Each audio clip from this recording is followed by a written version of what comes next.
जय हिंद दोस्तों, स्वागत है आप सबके आपके अपने YouTube channel self study with Kundan Kumar में। आज बात करेंगे पॉलिटिकल साइंस और आप सबके लिए पॉलिटिकल साइंस से सेट 8 लाए हैं, जिसमें आपको टॉप 15 सब्जेक्टिव क्वेश्चन है जो कि आपके बोर्ड परीक्षा के लिए 1000% कह सकते हैं वो इंपॉर्टेंट प्रश्न है। क्योंकि इसमें जो 15 प्रश्न लाए हैं उसमें ज्यादा जो है आपके लॉन्ग क्वेश्चन है जो कि 25 नंबरी कहते हैं। अगर आप 25 नंबरी को अगर अच्छे से समझ जाते हैं और लिख लेते अपने कॉपी में, तो आपका शॉर्ट जो क्वेश्चन आता है 2 नंबरी वो आपका क्लियर हो जाएगा। फर्स्ट ऑफ ऑल ये हो गया, आपका सब्जेक्टिव में जो 25 नंबरी रहता है वो भी क्लियर हो जाएगा। तो जरूर आप ये जो 15 प्रश्न है उसे अच्छे तरह से लिखिएगा, अपने कॉपी में समझिएगा। और अभी तक आपने 1 से लेकर 7 तक का सेट नहीं देखे हैं तो जाके जरूर देख लीजिएगा, जिसका लिंक हम आपको आई बटन में या तो वीडियो के डिस्क्रिप्शन में डाल दिए हैं, वहां से आप जाके देख सकते हैं। अब चलिए हम यहां से स्टार्ट करते हैं मेरे प्यारे बच्चों। लेकिन एक बात फिर से समझ लीजिएगा, यह वीडियो थोड़ा सा लंबा होगा क्योंकि इसमें ज्यादा लॉन्ग क्वेश्चन है और लॉन्ग क्वेश्चन समझते हैं कि थोड़ा सा समझाने में टाइम लगेगा। वो भी 1-2 लॉन्ग क्वेश्चन नहीं है, 15 है। 15 में आपका शॉर्ट भी है और लॉन्ग क्वेश्चन है, तो थोड़ा सा टाइम लगेगा। तो जरूर आप शुरू से लेके अंत तक देखिएगा, मजेदार तरीके से समझाएंगे, हंसते हंसते आपको पढ़ा के हम विदा कर सकते हैं। ठीक है, तो चलिए हम यहाँ से 1 नंबर से स्टार्ट करते हैं। और यहाँ पर 1 नंबर में क्या करा मेरे प्यारे बच्चों कि ऑपरेशन डिजर्ट स्टॉर्म क्या है। वीवीआई प्रश्न कह सकते हैं। ये प्रश्न बार बार तो पूछा नहीं गया है, लेकिन थोड़ा सा इंपॉर्टेंट प्रश्न है। आगे जो हम स्टार मार्क लगा देंगे वो प्रश्न बहुत ही ज्यादा इंपॉर्टेंट होगा। ठीक है, याद रखिएगा। तो उत्तर में आपको लिखना है कि 1990 में इराक ने कुवैत पर हमला कर उसे हड़प लिया। क्या क्या, देखिए 1990 जो देख रहे हैं उसमें इराक ने क्या क्या कुवैत पर, जैसे नहीं होता कि एक भाई दूसरे भाई पर कब्जा कर लेता है जमीन उमीन पर, उसी प्रकार हुआ। इराक ने क्या किया, कुवैत पर हमला करके उसे हड़प लिया, किसका, अवैध, तथा उसे अपना 19वां प्रांत घोषित कर दिया। कौन, इराक। तो इसके विरुद्ध अमेरिका द्वारा 34 देशों, 34 देश आप सोच सकते हैं बहुत बड़ा संख्या है।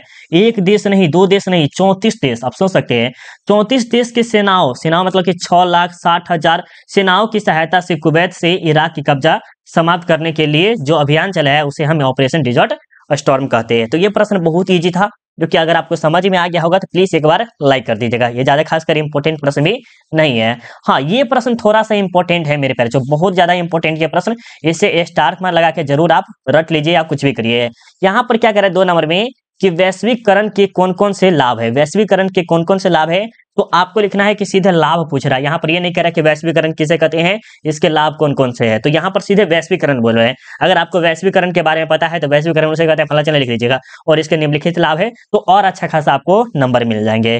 तो उत्तर में आपको लिखना है कि वैश्वीकरण के लाभ निम्नलिखित है। क्या है मेरे पर, जो वैश्वीकरण के जो लाभ है वो निम्नलिखित है, जो कि यहाँ पर एक समझ देख सकते हैं। पॉइंट 1 हो गया, पॉइंट 2 का, पॉइंट 3, 4, 5, 6, इस प्रकार से अगर आप पॉइंट बनाते हैं, थोड़ा दूर छोड़ छोड़ के, देख रहे जगह कितना अच्छा छोड़ छोड़ के बनाया हुआ है, इतना इतना छोड़ के आकर बनाइएगा तो आपको और अच्छा खासा नंबर मिलेंगे। पूंजी के प्रवाह में वृद्धि हुई, क्या हुआ, पैसा वैसा जो होता है उनके में वृद्धि हो गया। ठीक है, तकनीक का आदान प्रदान बढ़ा, जैसे यहाँ पर जो भारत में मशीन नहीं है, ठीक है, भारत में मशीन नहीं है तो क्या हुआ, अमेरिका से मशीन लाया। और यहाँ अमेरिका में कोई चीज नहीं होगा जो कि भारत में गया होगा, तो उससे में क्या हो रहा है, आदान प्रदान हो रहा है। तकनीकी का जो मूल्य उद्देश्य है भाईचारा होता है, राइट, ये समझ सकते हैं। वैश्विक संबंध में सुधार हुआ, जैसे विश्व व्यापार में जो होता है उसमें क्या हुआ, थोड़ा मोड़ा सुधार हुआ, ये कह सकते हैं। ठीक है, विकासशील देशों को विकास की गति आई, ये जो विकासशील देश है उसको क्या आई, विकास की गति, और ये धीरे धीरे और ज्यादा तीव्र गति से विकास करना स्टार्ट कर दिया। देशों के बीच की दूरियां घटी, जैसे दुश्मनी रहता है तो थोड़ा सा दूरियां रहता है, जैसे नहीं होता है कि भाई भाई में ही दुश्मनी रहता है, थोड़ा सा दूरियां रहता है। ठीक है, और ये दोनों मिल जाते हैं तो बहुत ही अच्छा रिश्ता कहलाता है। उसी प्रकार हो गया देश के। मानव में तकनीकी कुशलता का विकास हुआ, मानव के तकनीकी कुशलता का अर्थ क्या होगा कि इंटरनेट हो गया, गाड़ी सेवा, ये सब हो गया, क्या होगा, ये सब कुशलता का ही साक्ष्य है। ये पॉइंट आपके 5 थे, जरूर मुझे उम्मीद है कि ये 2 नंबरी ही कह सकते हैं, कहे तो 25 नंबरी भी कह सकते हैं। अगर आप 25 नंबरी को कब बना सकते हैं, इस प्रश्न को आप 25 नंबरी कैसे बना सकते हैं वो भी आप समझ लीजिएगा तो अच्छा रहेगा। ठीक है, प्रश्न आपके बोर्ड एग्जाम में पूछा जा सकता है कि वैश्वीकरण किसे कहते हैं और वैश्वीकरण के कौन कौन से लाभ है, तब आपको ये 25 नंबरी बन जाएगा, नहीं तो आप सीधे ये 2 नंबरी है। ठीक है, याद रखिए 2-3 पॉइंट भी लिख दीजिएगा तब आपको मिल जाएगा, और इतना बड़ा पॉइंट लिखिएगा 5 नंबर मिल जाएगा। ठीक है, अब चलिए यहाँ पर देखिए 3 नंबर प्रश्न में क्या कर रहा है, प्रश्न बहुत ही लाजवाब है कि भारतीय राजनीतिक में कांग्रेस के प्रभुत्व से आप क्या समझते हैं। तो उत्तर में देना है आपको। तो उत्तर में देना क्या है कि भारतीय राजनीतिक में कांग्रेस के प्रभुत्व का मतलब है कि केंद्रीय व राज्य दोनों स्तर पर सत्ता में कांग्रेस पार्टी का वर्चस्व भारतीय राजनीतिक में नहीं रहे। इसका काल 1952 से लेकर 1967 तक था, और उसके बाद क्या हुआ, 1969 में इसका क्या हुआ, विभाजन होना स्टार्ट हो गया, किसका, कांग्रेस का, कह सकते हैं। ठीक है, इस प्रश्न को थोड़ा सा और अच्छे से समझाते हैं तब आपको और अच्छे से समझ में आ जाएगा। ठीक है, देखिए क्या करा प्रश्न को, यहाँ पर प्रश्न क्या करा कि भारतीय राजनीतिक में कांग्रेस, कांग्रेस आप जानते होंगे, ठीक है, ये जो क्या राहुल गांधी का नाम, राहुल गांधी ना, राहुल गांधी अभी शायद क्या नाम हमको याद नहीं पड़ रहा है, वो है, वो प्रभुत्व से आप क्या समझते हैं? तो भारतीय राजनीतिक में कांग्रेस के प्रभुत्व का मतलब है कि केंद्रीय, जो कि दिल्ली हो गया, और राज्य जैसे बिहार हो गया, दोनों स्तर पे सत्ता का अधिकार हो, किसका हो? सत्ता का, केंद्र सरकार पार्टी का वर्चस्व, वर्चस्व मतलब कि अपना अधिकार हो, कुछ कर सकते हैं, ये हो सकता है। और इसका जो शासन काल था, इसका जो शासन काल था मतलब कितना से इतना दिन तक रहा था, तो ये जो रहे थे 1952 से लेके 1967 तक रहे थे, और उसके बाद क्या हुआ, 1969 में इसका विभाजन होना स्टार्ट हो गया था। ठीक है, ये भी प्रश्न बहुत ज्यादा इंपॉर्टेंट है, 2 नंबर में बहुत बार पूछा भी गया है। ठीक है, हाँ, ये नंबर आपका 5 नंबर का है। देखिए क्या करा कि राष्ट्रपति के अधिकार व कार्यों के लिखे, राष्ट्रपति का अधिकार क्या है और फिर उसका कार्य क्या है ये भी बताना। जैसे पावर ऑफ IAS नहीं बोलते हैं कि पावर ऑफ IAS लव में होता है, फेल होता है, फलना चिलना होता है, तो उसको कहते लव अथी बनो। ठीक है, तो उसी प्रकार जो करा राष्ट्रपति के अधिकार का कार्य, राष्ट्रपति का अधिकार क्या क्या हो सकता है और उसका कार्य क्या हो सकता है। तो उत्तर में आपको लिखना है कि राष्ट्रपति भारतीय कार्यपालिका के संवैधानिक प्रधान होते हैं। क्या होते हैं मेरे बच्चों? ये जो राष्ट्रपति भारतीय कार्यपालिका के क्या होते हैं? संवैधानिक प्रधान होते हैं। यह देश के प्रथम नागरिक व तीनों सेना से सुप्रीम कमांडर होते हैं। ये जो राष्ट्रपति होते हैं तीनों सेना, मतलब कि भूसेना, जल सेना और नौसेना, ये तीनों सेना के क्या होते हैं? सुप्रीम होते हैं, कमांडर होते हैं, कह सकते हैं उसके बिना आज्ञा उज्ञा नहीं माना जा सकता। ठीक है, और भारत के प्रथम राष्ट्रपति कौन है? ये जो हमारे हैं सरदार वल्लभ भाई पटेल है, जो कि आप अगर कहानी सुनेगा इसके बारे में तो बहुत ही जबरदस्त कहानी है। किसके बारे में? कश्मीर के बारे में। कश्मीर के जो राजा है राजा हरि सिंह, उसके बारे में भी जबरदस्त कहानी है, अगर सुनिएगा तब, क्योंकि इस वीडियो बनाएंगे तो कम से कम 30-40 मिनट का वीडियो बन जाएगा, तो हम वो चाहते नहीं है, राइट? उतना लेक्चर देंगे तो कहिएगा सर क्या लेक्चर दे रहे हैं। ठीक है, तो देश का शासन इन्हीं के नाम से चलाया जाता है। इसका कार्यकाल जो होता है 5 वर्ष का होता है। इनका अधिकार व कार्य इस प्रकार है। ठीक है, तो ये आपका 2 नंबर में यहाँ पूछ लिया, और इतना जो आप लिख दीजिएगा तो आपको 5 नंबर मिल जाएगा। कैसे? देखिए, प्रधानमंत्री व उनके सलाह से अन्य मंत्रियों को नियुक्त करना। जो प्रधानमंत्री जो आज्ञा देते हैं, कोई सलाह बुला दिए कि हाँ ये मुझे लागू करना चाहिए, तो अन्य मंत्रियों को कौन करते हैं? वो राष्ट्रपति करते हैं, नियुक्त करते हैं। ठीक है, देश के सभी प्रमुख पदाधिकारियों का नियुक्ति करना। ये जो जितना भी पदाधिकारी हो गया, राज्यपाल हो गया, जो भी सब होता है, उसका जो कौन करते हैं? नियुक्त करते हैं, वो हमारे राष्ट्रपति करते हैं। जबकि अब बार बार जब ऑब्जेक्टिव कराते हैं कि इसने क्या, किसने क्या था, तो राष्ट्रपति, इसका किसने क्या था? राष्ट्रपति। बार बार राष्ट्रपति आता है, राष्ट्रपति आता है। ठीक है, याद रखिएगा। संसद में बजट पेश करना, बजट का मतलब कि पैसा वैसा जो होता है वो पेश करना। युद्ध और शांति की घोषणा करना, ये जो होता है युद्ध भी और शांति भी। अगर आप कहानी सुने होंगे किसके बारे में? कश्मीर के बारे में। जब राजा हरि सिंह थे, इन्होंने क्या किया, सरदार वल्लभ भाई पटेल ने ये भेज दिए थे, युद्ध हुआ था वहां पर, तो पाकिस्तानों को खगेर के फेंके, मार का मतलब कि बेलगा दिया हुआ था, तब ये जम्मू कश्मीर आया हुआ था। इसके बारे में थोड़ा सा हम सर से सुने हुए थे, बहुत ही जबरदस्त कहानी सुनाए हुए थे, कम से कम 1 घंटा लगाया हुआ था। लोकसभा में दो राज्यसभा में 12 सदस्य का मनोनयन करना होता है। राज्य देखिए, लोकसभा में 2 होता है और राज्यसभा में कितने? 12 सदस्य का मनोनयन किया जाता है। ये कुछ पॉइंट है, जरूर आप नोट करिएगा। 5 नंबरी है मेरे प्यारे बच्चों, वेरी वेरी इंपॉर्टेंट प्रश्न है, क्योंकि इंपॉर्टेंट प्रश्न छपता नहीं है। अगर आप क्वेश्चन बैंक खोल के देख लीजिए, ये सब प्रश्न पूछ रहा है तो आप याद करिए, नहीं पूछ रहा है तो छोड़ दीजिए, डायरेक्ट सीधी सी बात है, नो बकवास, राइट? चलिए अब आगे चलते हैं, अगर हो सके तो आप स्क्रीनशॉट लेते चलिएगा। अब देखिए, ये 2 नंबरी है, प्रश्न को देखिएगा अच्छी तरह से। 2 नंबर में क्या कह रहा है कि संवैधानिक व्यवस्था के संकट से आप क्या समझते हैं? संवैधानिक व्यवस्था में संकट, संकट मतलब क्या होता है कि जैसे नहीं होता है कि अचानक से मुसीबत आ जाए ना, उसी प्रकार संविधान में। तो यहाँ पर क्या कह रहा है, उत्तर में आपको लिखना है कि लोकतांत्रिक शासन व्यवस्था जनमत पर आधारित है। किसके? जनमत मतलब कि जनता पर आधारित है। लेकिन जब शासक जनादेश का निरादर करता है या सूक्ष्मचारी ढंग से काम करके लोगों की इच्छाओं का दमन करता है, ये कह सकते हैं दमन का अर्थ होता है कि गिरा देता है, वो शोषण करता है, तो लोगों के द्वारा उसका विरोध प्रारंभ हो जाता है, जिसे ही संवैधानिक संकट, संवैधानिक व्यवस्था का संकट कहा जाता है। जैसे मान लीजिए एक मुखिया के आपने क्या किया है, मुखिया को आपने उसे पैसा देकर, पैसा तो आप जरूर लिए होंगे, मुखिया जब खड़ा हुआ होता तो आप उसे क्या किए, 500-1000 रुपये लिए होंगे, तो वो आप क्या करने के लिए, वो जीतने के लिए आप वो तो पैसा देवे करेगा आपको, ठीक है? तब वो जीत जाते तो वो कार्य अच्छा से नहीं करते, तो उसके विरुद्ध क्या होगा, आप गुस्सा आएगा कि तब फिर वो भी तो बोलेगा कि आपने भी तो पैसा लिया था, वो छोड़ेगा नहीं ना, छोड़ेगा। ये थोड़ा सा होता है भारत में, तो खासकर नंबर 1 पे है ये मामला है, राइट? चलिए प्रश्न थोड़ा सा 2 नंबर का है। प्रश्न वेरी वेरी इंपॉर्टेंट है मेरे बच्चों, वेरी वेरी इंपॉर्टेंट प्रश्न है। क्या करा देखिए 6 नंबर में कि द्विध्रुवीय विश्व से आप क्या समझते हैं। द्विध्रुवीय विश्व से आप क्या समझते हैं। सबसे पहले आपको पूछा सकता है कि प्रथम विश्व युद्ध कब हुआ था, तो 1914 से लेके कब हुआ था मेरे बच्चों, 1914 से लेके 1918 तक चला था, ठीक है। और दूसरा जो चला था 1939 से लेके 1945 तक, ये भी याद रखिए, वेरी वेरी इंपॉर्टेंट है। तो उत्तर में आपको लिखना है कि दूसरा महायुद्ध जिसका समापन 1945 में हुआ। समापन का अर्थ क्या होता है, समाप्त हो गया था। क्या हुआ था, समाप्त हो गया था, मतलब कि उस समय खत्म हो गया कह सकते हैं। जिस तरह फिल्म का एंड हो जाता है उसी तरह इसका भी एंड हो गया, ठीक है। इस युद्ध के बाद विश्व राजनीतिक में 2 महाशक्तिशाली देश का उदय हुआ। 2 महाशक्तिशाली देश कौन है मेरे बच्चों, एक है यूएसए और एक है यूएसएसआर। ये दोनों देशों का क्या हुआ, उदय हुआ। उदय होने का अर्थ क्या हुआ, ये दोनों जो महाशक्तिशाली है वो अपना अपना जो बल दिखाना स्टार्ट कर दिया, ठीक है। इन दोनों देशों के उदय के फलस्वरूप विश्व 2 अलग अलग गुटों में बट गया। और ये जो थे ये अलग अलग में बट गया, ये विभाजन हो गया, अलग हो गया, ये अलग हो गया, ठीक है। जिससे अमेरिका पूंजीवादी गुट का नेता बना। और अमेरिका क्या बना, ये जो यूएसए देख रहे हैं वो अमेरिका जो बना पूंजीवाद का बना। इंग्लैंड भी आपको पूंजीवादी ही है। वहीं रूस जो है समाजवादी गुटों का हुआ। क्या हुआ, ये जो यूएसएसआर जो है वो क्या हुआ, समाजवादी को अपनाया। और इस तरह दूसरे महायुद्ध की समाप्ति के बाद विश्व का 2 राजनीतिक गुटों में बंटना द्विध्रुवीय विश्व कहलाता है। अब देखिए यहाँ पर जो पॉइंट नंबर क्या क्या इंपॉर्टेंट है मेरे प्यारे, जो पॉइंट को थोड़ा सा समझना इंपॉर्टेंट है। क्या देखिए पॉइंट अगर आप समझे रहिएगा ना, ज्यादातर खासकर इसमें अगर आप समझ गए होंगे मुझे उम्मीद है, बट थोड़ा सा इसमें पॉइंट बनता है क्या क्या। सबसे पहले पूछेगा कि दूसरा विश्व युद्ध कब हुआ था, तो 1945 में समाप्त हो गया था। और शुरू जो हुआ था 1939 लेकर 1945, ये किसके किसके बीच में जब हुआ था, मतलब कि इसके बाद क्या हुआ, तो इसके बाद 2 अलग महाशक्तिशाली उदय हुआ। किसका, 2 महाशक्तिशाली का उदय हुआ।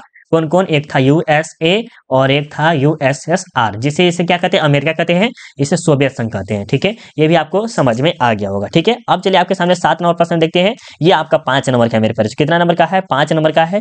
अच्छे से रटते हुए चलेगा तो अच्छा रहेगा, कॉपी में लिखेगा तो और अच्छा रहेगा। जितना जबरदस्त आपका हैंड राइटिंग होगा, जितना अच्छा जबरदस्त आप लिख के आएंगे, उतना ही अच्छा आपका नंबर आएगा, ठीक है। ज्यादा से ज्यादा हम आपको कहेंगे कि स्टेट 1 से लेके 6 तक देख लीजिए। अब बाकी आप कीजिए या नहीं कीजिए, 6 या 7 तक करा दिए हैं वो कर लीजिए तो आपके लिए बेस्ट होगा। बाकी आप कीजिए या नहीं कीजिए वो आप पे डिपेंड करता है।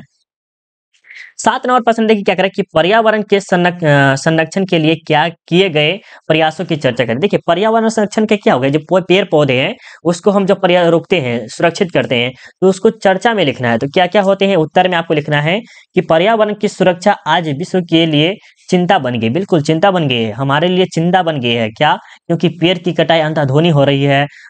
वातावरण हमें शुद्ध नहीं मिल पाता, जो सांस उस लेते हैं उसमें शुद्ध वातावरण का हमें महसूस नहीं होता है। क्या होगा, अगर शहर में रहिएगा पटना में तो एकदम गंदगी फील होगा, घर से बाहर निकलेगा तो गंदगी गंदगी फील मिलेगा, ठीक है।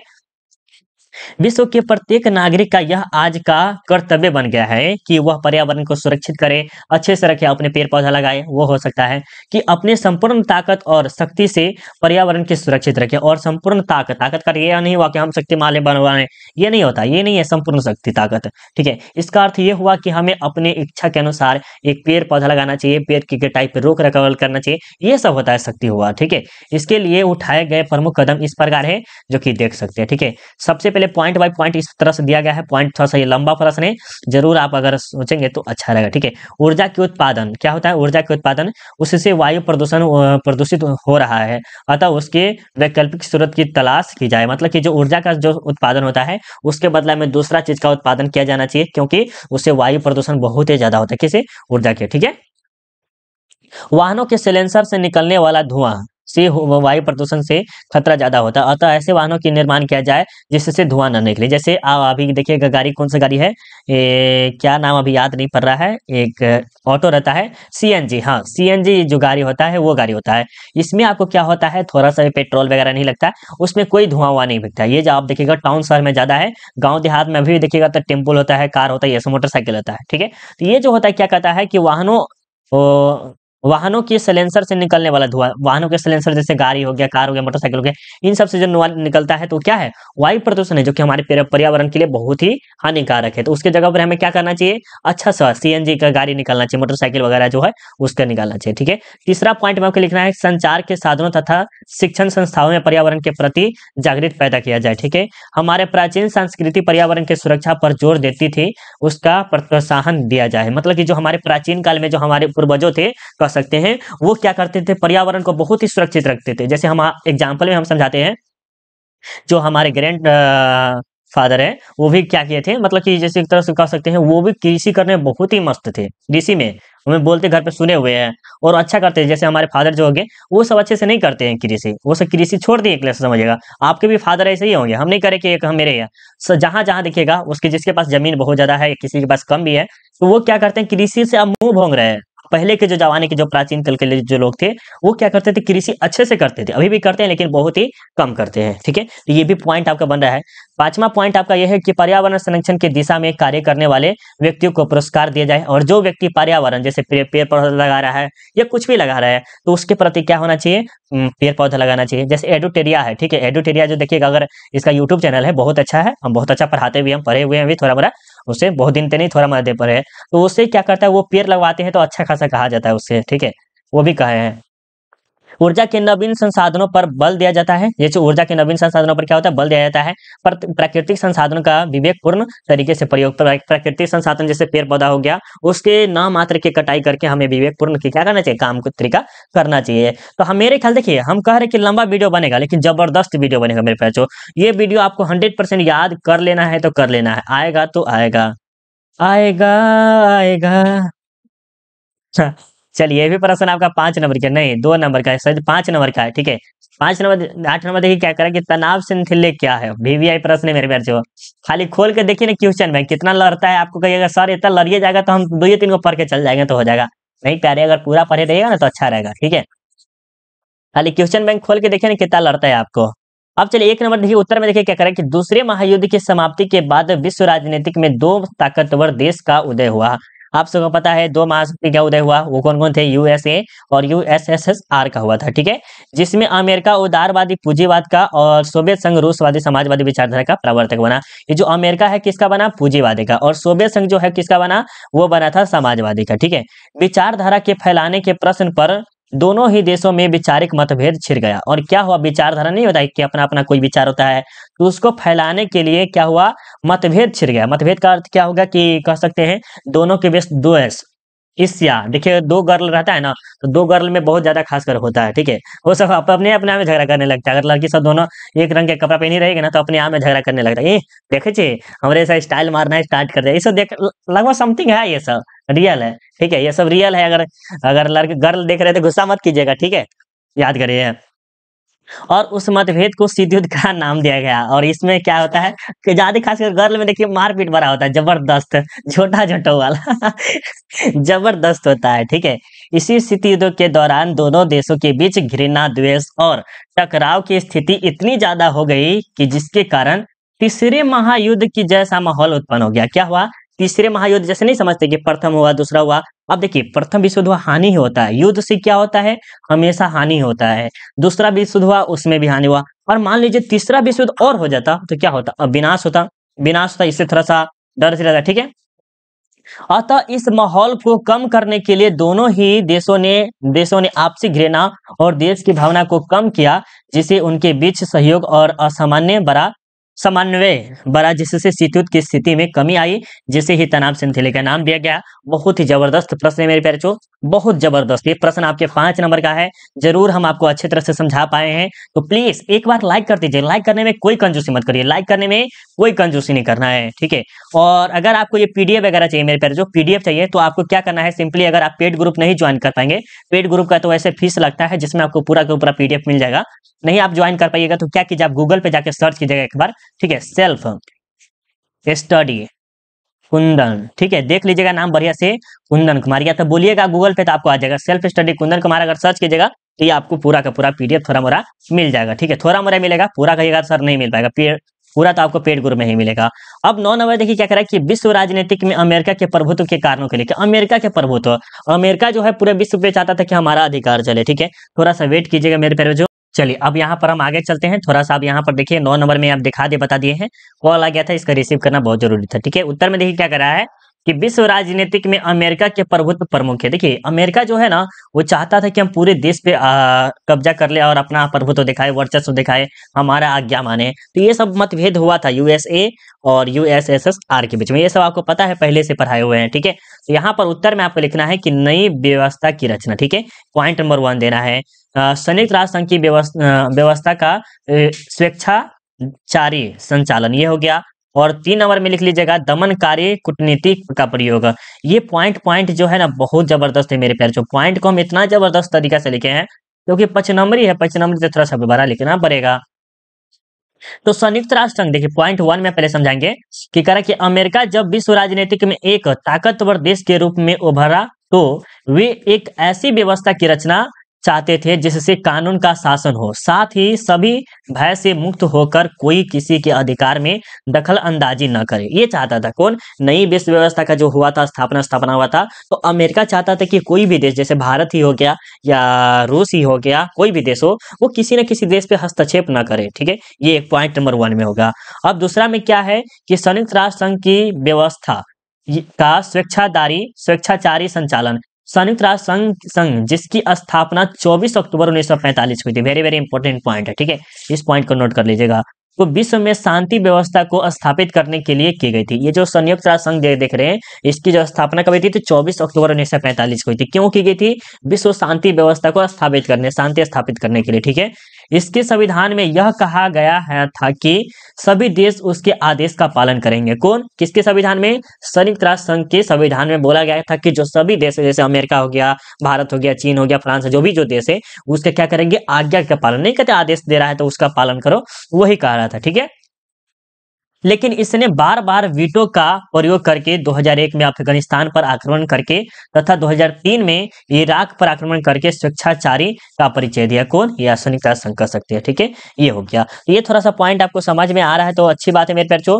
अगर आपको नहीं समझ में आ रहा है तो फिर से वीडियो देखिएगा, तब आपको और अच्छे से समझ में आ जाएगा। ठीक है, अब चलिए आपके सामने 3 नंबर पॉइंट में क्या करें कि दमनकारी कूटनीति का प्रयोग। दमनकारी कूटनीति का प्रयोग जो होता है, संयुक्त राष्ट्र संघ के सुरक्षा परिषद के चार्टर में कहा गया था कि कोई भी देश किसी दूसरे देश के घरेलू मामले में हस्तक्षेप नहीं करेगा। ये जो दमनकारी कूटनीति का जो प्रयोग हुआ था संयुक्त राष्ट्र संघ के द्वारा ही उस सुरक्षा परिषद में, उसमें बोला गया कि जैसे हमारे घर में कुछ काम हो रहा है, कुछ कार्य हो रहा है, खेत घर और बना रहे, कुछ बना रहे, तो जो दूसरा आदमी है ना वो हमारे हस्तक्षेप न करे। तो उसी प्रकार जो भारत है उसके बाद कोई दूसरा देश जो है, चीन हो गया, अमेरिका हो गया, पाकिस्तान हो गया, वो सब देश जो है क्या करे? हस्तक्षेप न करे या आक्रमण न करे, ये कहा गया है। ठीक है, लेकिन अमेरिका सभी मानवाधिकारों की दुहाई लेकर तो कभी आतंकवाद के आधार मानकर विश्व में अपना दबदबा कायम किया। मतलब मानवाधिकार भी हुआ था, ये आपको पता हो गया। आतंकवाद के प्रति ये भी सम्मान मान के क्या करते थे? कौन? अमेरिका करते थे, क्योंकि अमेरिका ताकतवर था उस टाइम, उसके पास सभी चीज था, इसके कारण। ठीक है, अब ये आपका देखिए चौथा पॉइंट में क्या करें कि अंतरराष्ट्रीय विवादों में मध्यस्थता। अमेरिका के प्रभुत्व का यह भी एक प्रमुख कारण है कि जब दो देशों के बीच किसी प्रकार का विवाद उत्पन्न होता है तो उन विवादों को दूर करने के लिए अमेरिका बिचौलिया की भूमिका में खड़ा होता है। क्या होते हैं? बिचौलिया की जो भूमिका है वहां पर खड़ा होता है और उन दोनों के बीच विवाद को समाप्त करके उस पर अपना प्रभाव जमा लेते हैं। ठीक है, तो ये पॉइंट है थोड़ा सा। इसके अलावा सर्वसत्ता वादी व्यवस्था और आतंकवाद का निराकरण करके नई अंतर्राष्ट्रीय आर्थिक व्यवस्था का विरोध करके विश्व शांति की स्थापना करके आज अमेरिका ने विश्व में अपना प्रभुत्व को स्थापित करने का काम किया है। ये थोड़ा सा पॉइंट हम कहते हैं कि ये नोट जरूर कर लीजिए, क्योंकि वो देखिए बार बार ये नहीं कहेंगे कि 100% लड़ेगा मेरे प्यारे। 100% हम ये नहीं कहेंगे कि लड़ेगा, लेकिन इतना तो उम्मीद है कि 70% आने का चांस है अगर प्रश्न पढ़िएगा तो। हाँ, एक से 10 तक सेट देख लीजिए, जितना आपका सॉल्व करना चाहिए वो आपको बन जाएगा। जितना आपको सॉल्व करना है, जैसे आपको 15 क्वेश्चन करना होगा तो आपको 15 क्वेश्चन 100% बनेगा, 100% बनेगा अगर आप 10 का 10 सेट कर लेते हैं तो। ठीक है, चलिए अब देखते हैं आपके सामने 10 नंबर प्रश्न में क्या करा है। 10 नंबर प्रश्न को देखिएगा अच्छे से। ये भी प्रश्न आपका बहुत ही इंपॉर्टेंट है, 5 नंबर प्रश्न का ही है कि संयुक्त राष्ट्र संघ क्या है, इसके प्रमुख कार्यों को लिखिए। संयुक्त राष्ट्र संघ क्या है, इसके प्रमुख कार्यों को लिखना है। तो उत्तर में 5 नंबरी है। वेरी वेरी इंपॉर्टेंट प्रश्न है मेरे प्यारे। कितना है? वेरी वेरी इंपॉर्टेंट प्रश्न है। तो उत्तर में लिखना है कि संयुक्त राष्ट्र संघ एक अंतरराष्ट्रीय संगठन, क्या है? अंतरराष्ट्रीय संगठन है, जिसकी स्थापना दूसरे महायुद्ध के समाप्ति के बाद विश्व शांति व्यवस्था को स्थापित करने के लिए तथा आपसी संघर्ष के समाधान करने के लिए 24 अक्टूबर 1945 को हुआ था। अब आपसे प्रश्न पूछेगा कि संयुक्त राष्ट्र संघ की स्थापना कब हुई थी? तो 24 अक्टूबर 1945 को हुई थी। फटाफट आपसे कमेंट करके बताइएगा। इसके प्रमुख कार्य निम्नलिखित है। किसके? संयुक्त राष्ट्र संघ के जो प्रमुख कार्य है वो अलग अलग है। अब इसे बार बार बताएंगे कि सर ये यूएसए फला यूएसएसआर, तो बार बार अच्छा नहीं लगेगा, राइट? पॉइंट 1 में लिखना है कि विश्व में शांति व्यवस्था को स्थापित करना। किसका था? संयुक्त राष्ट्र संघ का था। विश्व में, पूरे विश्व में जितने भी देश, भारत, जापान, पाकिस्तान, मालदीव, ये सब जो देश जितने भी है, उस देश में क्या करना चाहिए? शांति बनाए रखना चाहिए। यहाँ पर मारपीट ये सब नहीं होना चाहिए। ठीक है, पॉइंट नंबर 1 में हो गया। पॉइंट नंबर 2 में क्या करें कि दो देशों के बीच यदि विवाद चल रहा है तो मध्यस्थता बनकर उन विवादों को दूर करना। जैसे नहीं होता दो देश, जैसे भारत और पाकिस्तान के बीच में हमेशा विवाद होता रहता है, क्या होता है? उन दोनों के बीच में एक आदमी मिलकर, अमेरिका जैसे मान लीजिए, उन दोनों के मतभेद को क्या करना है? दूर करना है, यही कहा जा रहा है। अब तीसरा में मानव अधिकार की रक्षा। मानव के अधिकार के बारे में आप जानते ही होंगे कि उसका अधिकार देना चाहिए। कमजोर सदस्य देशों को आर्थिक सहायता, जैसे जो देश कमजोर है, मान लीजिए भूटान ही हो गया, भूटान के पास इतना पैसा वैसा नहीं है, तो वो देश जो उसको सहायता मिलना चाहिए। ठीक है, अभी श्रीलंका की स्थिति खराब हो गया था शायद। विश्व के आतंकवाद जैसे समस्या के विरुद्ध अभियान चलाना। क्या होता है? विश्व के आतंकवाद जैसी समस्या जो है उसके द्वारा विरुद्ध अभियान चलाना। ये सब पॉइंट 5 नंबर में काम आएगा मेरे प्यारे। अब 5 नंबर में पॉइंट आएगा काम। ठीक है, जब आप एग्जाम हॉल में जाइएगा ना और नहीं बनेगा, कहिएगा सर हम याद करके जाते तो आज मुझे रोने का नौबत नहीं आता, मुझे रोने का नौबत नहीं आता। ठीक है, तू भूल गई मुझे, ये इसका डर नहीं था, ये कहावत समझ लीजिएगा। तो भूल गई, इसमें अब भूल जाइएगा तो वो अलग बात नहीं है। अगर आप प्रश्न को भूल जाते हैं तो गलत बात है। ठीक है, अच्छे से याद करते हुए चलिए। मुझे शायरी नहीं मारने आता है, राइट। 11 नंबर देखिए क्या कर रहा है, वे भारत और बांग्लादेश के विवाद पर प्रकाश डाले। वेरी वेरी इंपॉर्टेंट प्रश्न मेरे पास क्या है, वेरी वेरी इंपॉर्टेंट है। उत्तर में लिखना है कि बांग्लादेश की सबसे पहले पूर्वी पाकिस्तान के नाम से जाता है। ये जो बांग्लादेश है वो क्या जानता है? पूर्वी पाकिस्तान के नाम से जानता है, मतलब वो पाकिस्तान का ही हिस्सा था। ठीक है, था। 1971 में इसे भारत के सहयोग से ही स्वतंत्रता मिली, पर 1975 से शेख मुर्शिदाबाद की मृत्यु के बाद। चलिए अब आगे देखते हैं यहाँ पर क्या कह रहा है कि शेख मुजरम बरहम मान की मृत्यु के बाद यहाँ सैनिकों का बोलबाला बढ़ गया, जिस कारण भारत और बांग्लादेश के बीच संबंध में करवाहट आ गई। इन दोनों के बीच मनमुटाव के प्रमुख बिंदु निम्नलिखित है। देखिए मनमुटाव क्या होता है? दो देशों के बीच में अगर कुछ हो रहा है ना, तो उसका कुछ ना कुछ कारण होता है, रीजन होता है कुछ ना कुछ। ठीक है, तो ये जब थे शेख, वो उसके बाद भारत और पाकिस्तान का जो संबंध था वो अच्छा था, और इसकी मृत्यु के बाद क्या हुआ? उसका संबंध में कुछ ना कुछ करवाहट आ गई। और करवाहट क्या क्या था? जल विवाद, 1 नंबर 1 पे हो गया।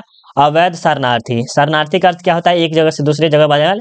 ये 3 बीघा भूमि विवाद, ये हो गया। ये सब पॉइंट है। नमूर द्वीप विवाद, ये हो गया। मुहुरी नदी सीमा विवाद, ये सब आपका विवाद है। चलिए विवाद के बारे में पहले पढ़ते हैं बढ़िया से। जल विवाद में क्या करें कि गंगा जो भारत और बांग्लादेश के दोनों में बहती है, इस नदी पर कोलकाता बंदरगाह है। भारत गंगा के जल को रोककर कोलकाता बंदरगाह को बचाना चाहता है, लेकिन बांग्लादेश इसका विरोध करता है।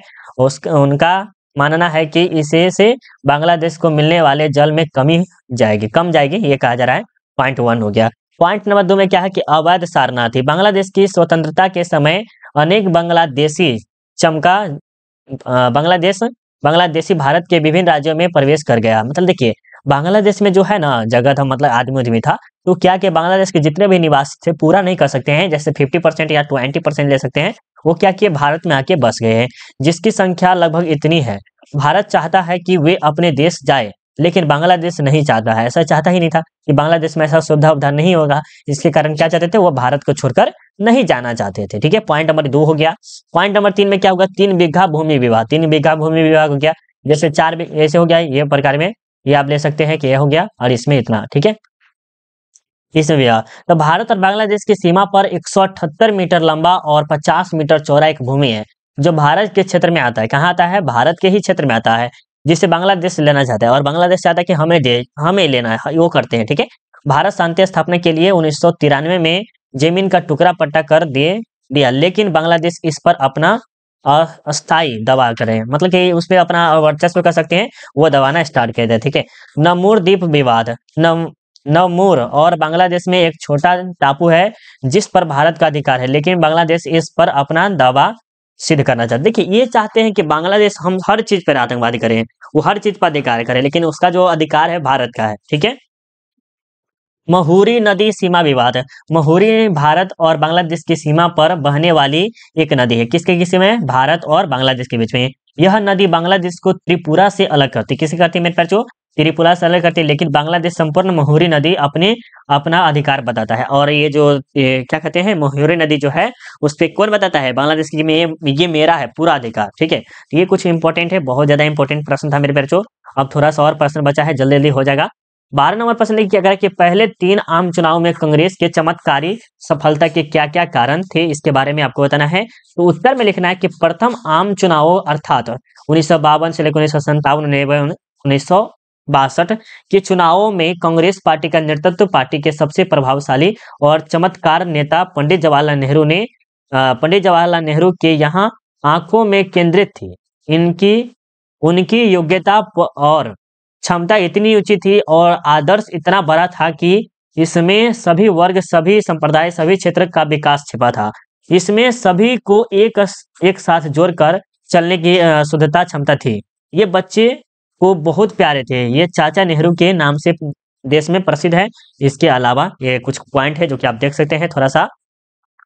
अब बोलेगा सर क्यों नहीं समझा रहे थे, इसमें पॉइंट ज्यादा खर्च कर नहीं समझाने वाला है, टाइम भी बहुत ज्यादा हो जाएगा, तो सोच रहे कि समझाने से अच्छा है कि थोड़ा सा जल्दी कर लेंगे तो अच्छा रहेगा, ठीक है। देश में अनेक पार्टियां थी लेकिन सत्ता कांग्रेस पार्टी के हाथ में रहती थी, ठीक है। ये पॉइंट 1 हो गया। अब दूसरा पॉइंट क्या है, सत्ताधारी कांग्रेस पार्टी ने राजनीतिक बहुलवाद को बनाए रखा। बहुलवाद क्या होता है, एक से अधिक होता है। सरकारी नौकरी कांग्रेस एक संगठित और कर्मठ पार्टी की तरह काम कर रही थी। इन्हीं सब कारणों से पहले 3 आम चुनावों में कांग्रेस में चमत्कारी सफलता मिली थी, ठीक है। ये आप पॉइंट कर सकते हैं, ठीक है, यहाँ पर मिले। अब ये जो है आपका कश्मीर समस्या जो कि वेरी वेरी इंपॉर्टेंट है, और उसके बाद आपका जो हो गया भारत के परमाणु नीति के बारे में है जो कि ज्यादा शॉर्ट है, और उसके बाद ये प्रश्न ज्यादा प्रश्न नहीं है, थोड़ा सा और कर लेंगे, जल्दी जल्दी आपका समाप्त हो जाएगा, ठीक है। चलिए यहाँ पर देखते हैं आपका जो भारत और कश्मीर समस्या क्या है। ये प्रश्न आपके 2021 से पूछा गया था मेरे पास। क्या पूछा गया था, ये आपके 2021 से पूछा गया। वैसे तो आपको सभी प्रश्न कुछ ना कुछ साल पूछा ही गया है, ऐसा जो भी प्रश्न आया सब ना कुछ कभी कभी पूछा गया है। तो उत्तर में आपको लिखना है कि स्वतंत्रता के समय भारत में लगभग 565 देशी रियासतें थी। कितने थी, 565 देशी रियासतें थी। भारतीय स्वतंत्रता अधिनियम 1947 में यह प्रावधान किया कि ये रियासतें भारत में रहे या पाकिस्तान में जाए, स्वतंत्र रहे। देखिए जैसे 565 जैसे मान लीजिए अभी फॉर एग्जांपल मान सकते हैं राज्य है, ठीक है, 28 राज्य है, और यहाँ पर भारत पाकिस्तान हो गया और यहाँ भारत हो गया, और कहेगा ये 28 राज्य हैं, वो आप चाहे तो भारत में भी मिल सकते हैं और आप चाहे तो पाकिस्तान दोनों में मिल सकते हैं, ठीक है। सभी रियासतों ने अपने अपने को भारत में मिला लिया, लेकिन जम्मू कश्मीर के राजा हरि सिंह ने अपने रियासत को ना ही पाकिस्तान में मिलाया और ना ही भारत ने मिलाया, बल्कि अपने को स्वतंत्र रखने का निर्णय लिया। कौन, राजा हरि सिंह। यही पर कहानी है 1947 नहीं, इसी पर कहानी है राजा हरि सिंह के बारे में, ठीक है। तथा सुनिएगा और क्या करा कि अतः इस स्थिति का फायदा उठाकर पाकिस्तान कश्मीर पर हमला बोल दिया। और क्या किया, पाकिस्तान ने क्या किया, कश्मीर पर हमला कर दिया। क्यों, उसका फायदा उठाकर कि इसका तो कोई साथी है ही नहीं है, कोई कुछ करने वाला है ही नहीं है, ठीक है। अतः 26 जनवरी 1947 को हरि सिंह विलय पत्र पर हस्ताक्षर करके, हरि सिंह विलय करके हस्ताक्षर करके अपने को भारतीय संघ में शामिल मिला लिया। और उसके बाद भारतीय सेना ने पाकिस्तान की सेना को कश्मीर से खदेड़ दिया। देखिए इसमें क्या होता है, इसमें क्या कौन योगदान दिए थे, ये देते थे पंडित जवाहरलाल नेहरू नहीं दिए थे, सरदार वल्लभ भाई पटेल दिए थे।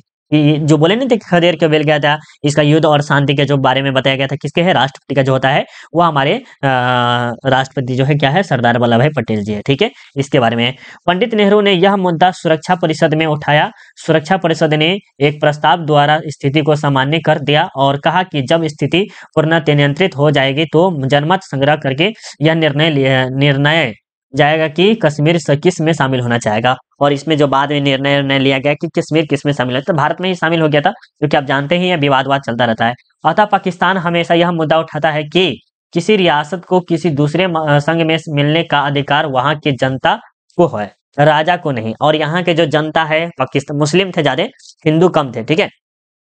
लेकिन भारत पाकिस्तान के इस विचार से सहमत नहीं है जो विवाद का मूल्य कारण। और भारत क्या है, जो पाकिस्तान बोले हुए थे कि जनता के द्वारा बोला है, नहीं ये चाहते थे, नहीं इससे सहमत नहीं थे कौन, भारत। और जिसके कारण भी जान रहे कि मुद्दा होता ही रहते कुछ ना कुछ, ठीक है। अब यहाँ पर देखिए जो प्रश्न है 14 नंबर प्रश्न में देखिएगा क्या करा है कि भारत के परमाणु नीति पर प्रकाश डाले।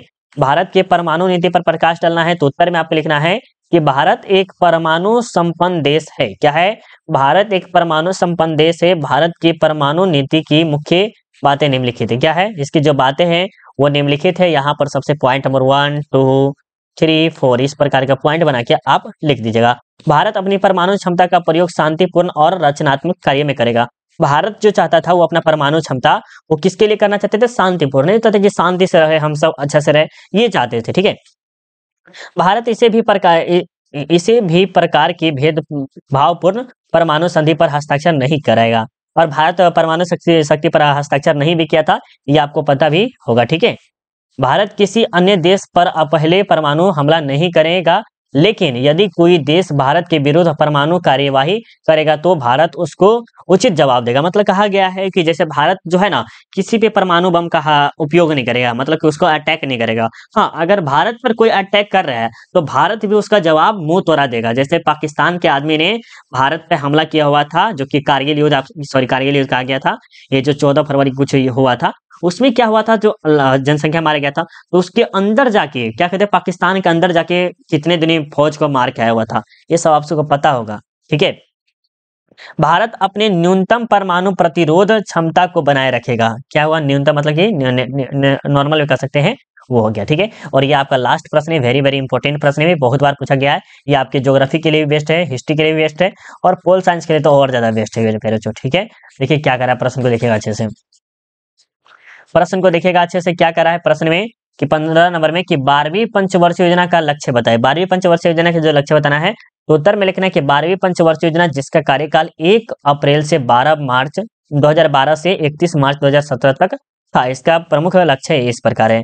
देखिए 12वीं पंचवर्षीय योजना बोला है, 11वीं अलग होता है। ठीक है, 11वीं जो था 2007 से लेके 2012 तक था, और 2012 से लेके ये था 2017 से। कितने साल का होता है? 5 साल का होता है, ये पता है आपको। धारणीय व समावेशी विकास को प्राप्त करना, कृषि क्षेत्र में 4%, विनिर्माण क्षेत्र में 10% वृद्धि प्राप्त करना, वार्षिक विकास दर 8% को प्राप्त करना, सभी गांवों को 12 मासी सड़कों से जोड़ने एवं विद्युतकरण का उपयोग वगैरह देना, कुल प्रजनन दर को 2.1% तक करना। ठीक है, शिशु मृत्यु दर को 25% तक लाना, यहाँ पर प्रतिशत होगा कि क्या होगा लाना, तथा मृत्यु दर 1% प्रति हजार मिला लेना, 10 लाख रोजगार के अवसर उपलब्ध कराना, अक्षय ऊर्जा को बढ़ावा या लिंग असमानता को कम करना, सामाजिक सशक्तिकरण करना, सकल घरेलू बचत पर दर को 33.6 तक पहुंचाना। ये सब कुछ पॉइंट है। क्या है? ये सब पॉइंट है, जब अपने कॉपी में लिखेंगे तब आपको और अच्छा से समझ में आएगा। उम्मीद है कि ये 15 के 15 आपको प्रश्न बहुत ही अच्छे से समझ में आएगा होगा। देखिए हम बार बार बोलेंगे मेरे पास जो एक मॉडल पेपर हम आपसे बनाए हैं ऑब्जेक्टिव का, अगर आपका ऑब्जेक्टिव तैयारी नहीं हुआ है अच्छी तरह से, तो 1 से लेके 10 तक ऑब्जेक्टिव देख लीजिए, और 1 से लेके 10 तक आप सब्जेक्टिव का वीडियो देख लीजिए। और ये दोनों के दोनों वीडियो हम वीडियो के डिस्क्रिप्शन में डाल दिए हैं, वहां पर आपको लिखा होगा political science model paper playlist link, तो वो ऊपर क्लिक करेंगे तो पूरा देख लेंगे। Political science MBBS subjective playlist link, वो भी पे क्लिक करेंगे तो आप पूरा देख लेंगे। अब आपको सेट 9 लाना है, वो आप कमेंट करेंगे तो हम जरूर लाएंगे, अगर आप नहीं कीजिएगा तो भी एक सेट हम जरूर ला देंगे। और आज का जो वीडियो कैसा लगा मेरे पर, जो एक बार जरूर कमेंट करके बताइएगा, क्योंकि आज का मेहनत हमारा बहुत ही ज्यादा है। ठीक है, चलिएगा मिलते हैं अगले वीडियो में, अभी के लिए बाय बाय, जय हिंद जय भारत।